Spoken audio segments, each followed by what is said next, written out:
everybody. This is the Meditation Mindset, part 2 in our Introduction to Meditation, our Meditation Basics series.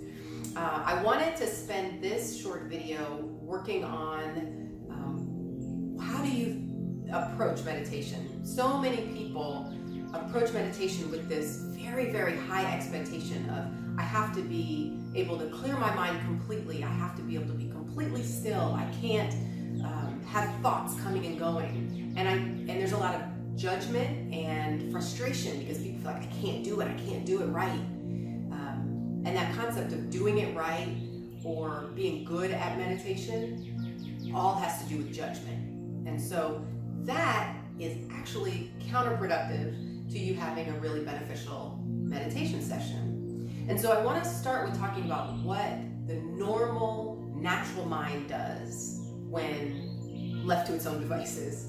First of all, the natural mind is automated. Your brain loves to just have the go-to. Let's make it happen, make it happen, make it happen. I see this, this happens. I do this, this happens. I think this is the next result.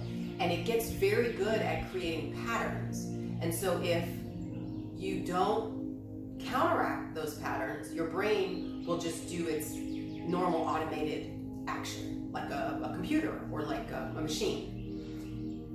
So that is helpful in certain situations. And there are two different parts of the brain I want to teach you about. One is what's considered more the primitive brain, the original creation of the brain, which is one major part of it is called the amygdala, and that's the danger center.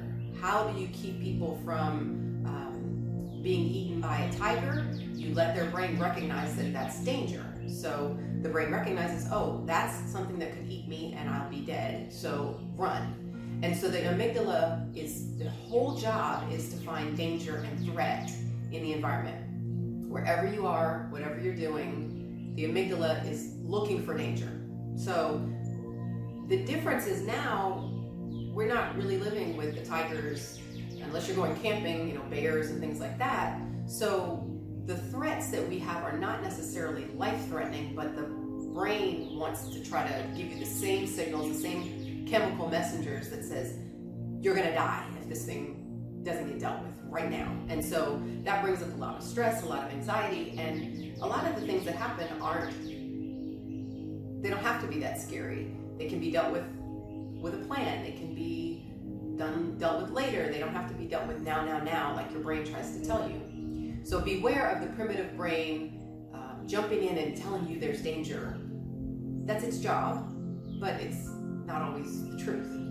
Okay, so that's one thing. But then you have this more modern part of the brain, the more mature part of the brain, and that's called the prefrontal cortex. The amygdala is back here at the base of the brain, and the prefrontal cortex is that big wrinkly part in the surface covering of the brain. And that part of the brain is your decision-making part of the brain. It's very, very powerful, but it does best not in the setting of emergency and threat.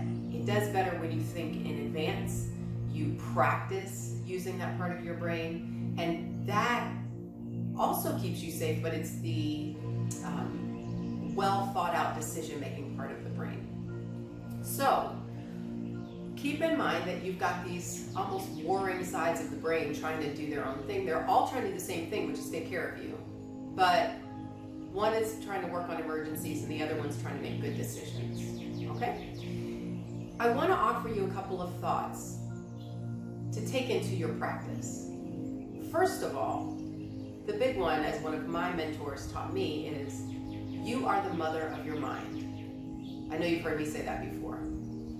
I didn't come up with that. I was taught that by my mentor, Lisa Washington. And the concept is you have the ability to direct your mind.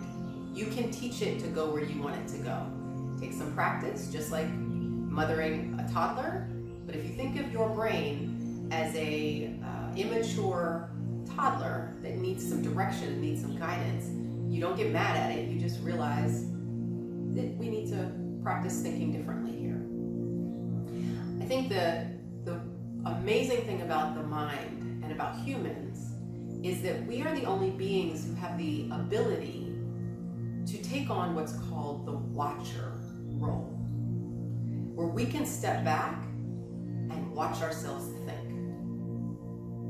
We have these thoughts and we can step, and you can because you can step out of yourself and look and say, is that what I was thinking?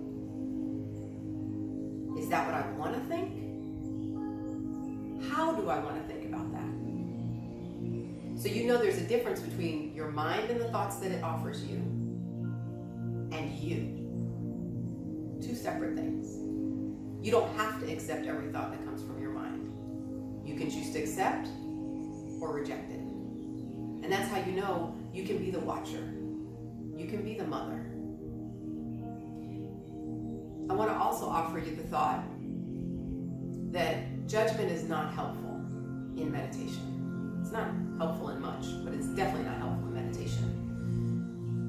Your approach to sitting, thinking, and knowing that the thoughts are going to come, the distractions are going to come, you're going to get an itch, you're going to feel wiggly. That if you approach that with compassion and patience and say, it's okay. This is what the mind does. This is the practice. And then you can allow those thoughts to come and go. You can allow yourself to have a meditation session that's not what you might think is perfect. And know that the practice itself is helpful. So I want you to take into your practice sessions the thought of compassion, of growth, and of patience. That you are learning something new.